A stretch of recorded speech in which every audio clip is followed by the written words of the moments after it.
Welcome to Mapungubwe World Heritage Site, and I must tell you, when we talk about Mapungubwe, it's more like taking you back about 1,000 years, and that is during the Iron Age period of our African past. But I always prefer to start with the discovery of Mapungubwe, or how Mapungubwe was found, since Mapungubwe had at some stage become a lost city. And it was in 1932, only 1932, when Mapungubwe was rediscovered. But now, how did all this happen? Well, since this area used to be private land at some stage, now meaning the people that lived in this area, and from most of the people that lived in the area, even those that were coming to this area, they heard about the lost city and the treasure that was hidden on the lost cities. And I mean that most of these people, they were treasure seekers, or more like treasure hunters, searching for this treasure. Now, I understand there was a family by the Van Krans. The Van Krans lived in one of the farms. In one of the Van Krans days, they decided to go hunting. And as they were busy with their hunting around the area, they came across a hut, which they decided to approach. And as they approached the hut, the world come by an old African by the name of Mwena. They requested for water from this old man, and this old man was very happy to give them water. But now there was just one thing that surprised the Van Krans, and that was a unique clay jug that the old man used when he was giving them water.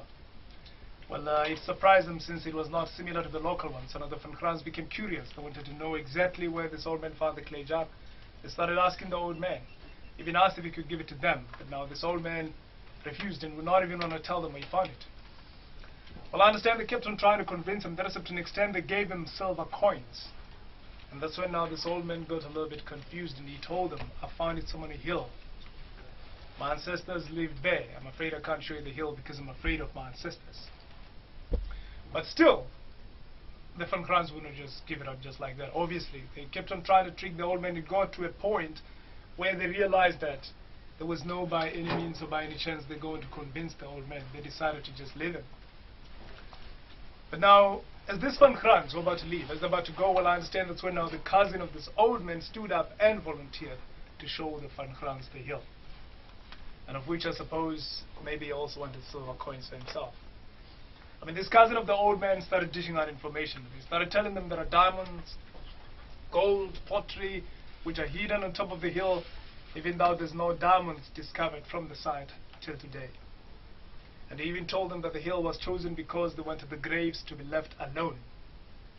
But all the Van Krans wanted the time to be shown the hill, to be taken to the site. And I understand this cousin of the old man brought them to the site, but now he stood about like 100 meters away from the site or so, and he just turned his back, and he pointed, that is the hill, I'm not going there.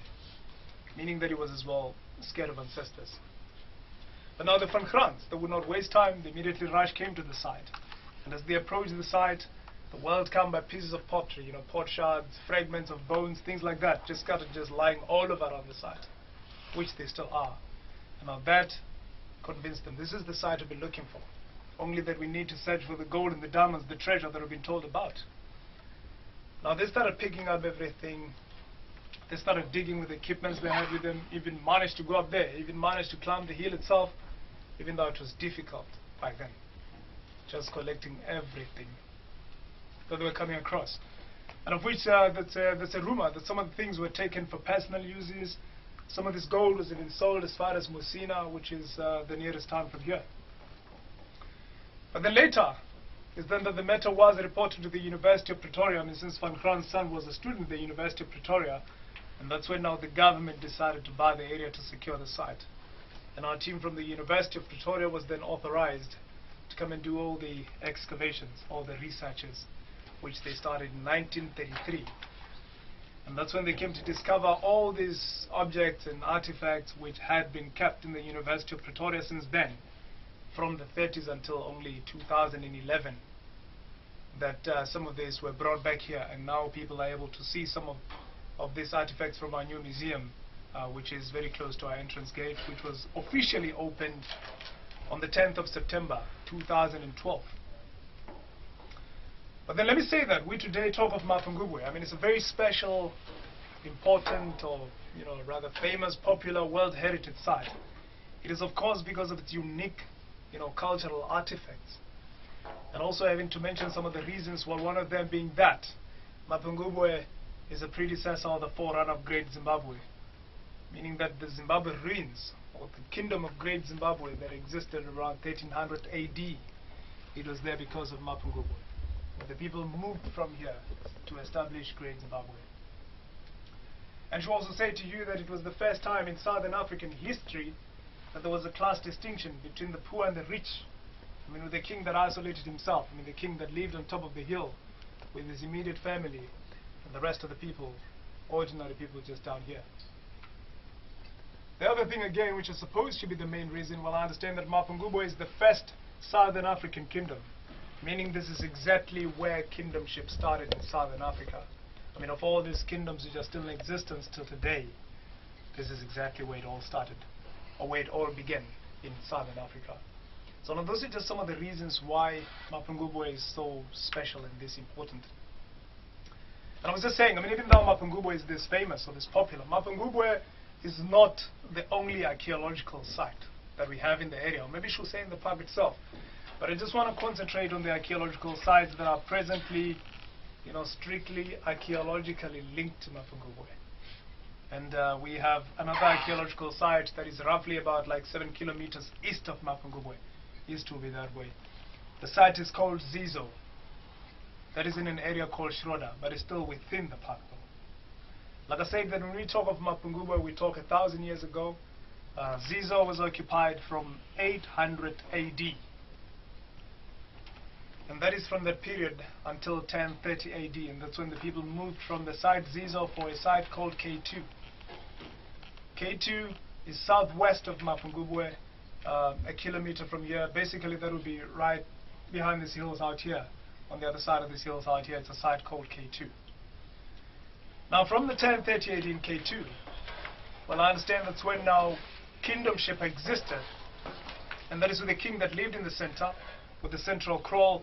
The rest of the people just surrounded him. I suppose they were doing that for protection, maybe for the king to feel secured or something like that. But then K2 was just occupied from 1030 up until 1220. From 1220 AD, that's when the people moved from K2 from Mapungubwe to come and occupy this actual site, to come and occupy Mapungubwe. And I understand at that time, as they moved to this site, K2 was then used as a burial site, because there were a lot of remains, like human remains that were uncovered from that site. Now as they moved to Mapungubwe, well, that's when now the settlement pattern changed, and we assume it was because of status reasons. Maybe the king feeling was more important than any other person, or for safety reasons. Well, the king decided to go up, create his dwelling on top of the hill. The rest of the commoners, ordinary people, like I said, they'll be just scattered all over the valley. And I understand we're talking an estimated population of about 5,000 people who occupied this Mapungubwe valley. And just only less than 50 people on top of the hill. That would be just the royal family and probably the guards and the servants as well. And now the interesting part of it, I mean, during the hilltop occupation, there was large quantity of soil. There was soil that was just carried from down here, carried up to the hilltop. And I understand it was for their huts, the graves, and maybe for planting as well, just small gardens or something like vegetable gardens or something like that. Since I understand that Mapungubwe Hill was just the rocky element on top of it. So now that means almost all the soil that we're going to see from up there, it's all that came from down here. Even though some of it has been washed, you know, back down here through the years again, which I suppose it was hard work, you can imagine. Some real hard work. And that hard work, I understand, according to oral tradition, I understand it was only done by women. Only the women had to work that hard. More like job creation, you know. Or women empowerment. Development, And they look at you. Alright, well, yeah, well. Alright, I think maybe just allow me to talk about this, this excavation itself. When it comes to the excavation here, I should say that we must remember that the science of archaeology is the one that revealed, you know, the secrets of Mapungubwe. When they started with these excavations in 1933, with these diggings. And she also said to you that this is the only excavation that is left open today. What I'm saying is that there had been similar kind of blocks and trenches that were dug all around this whole valley, but now this is the only one that is left open for us to be able to can witness the evidence of settlement. And also for us to be able to can explain it. Since all the other areas where excavations occurred have been again filled, closed up, covered. And they use sandbags to fill them up. The reasons for the sandbags, I understand. You see one here. Is it? No, we have a replica here. Apparently there's another replica somewhere in Cape Town, Gold Museum in Cape Town. But the original one is in the University of Pretoria still, yeah. There's a lot of money inside. Old arts building. Okay. That's where the museum is. In a safe figure. I'll take you, man. Actually, apparently what they do, they don't display the original rhino all the time. They keep on changing. Sometimes sometimes they put the original. You wouldn't even know because it's the same. Yeah. Gold mines or ancient do not have boundaries, borders or anything like that. But I understand it came from that time. That means that about 1,000 years ago, or during the Mapungubwe period, the African people knew how to mine gold. They crafted gold, and these African people were even trading with this gold, trading with the Far East. Like Chinese, Indians, Arabs who serve from the Far East, giving those people the gold, and those people give them things like the glass beads, ceramic pots, ivory and things like that.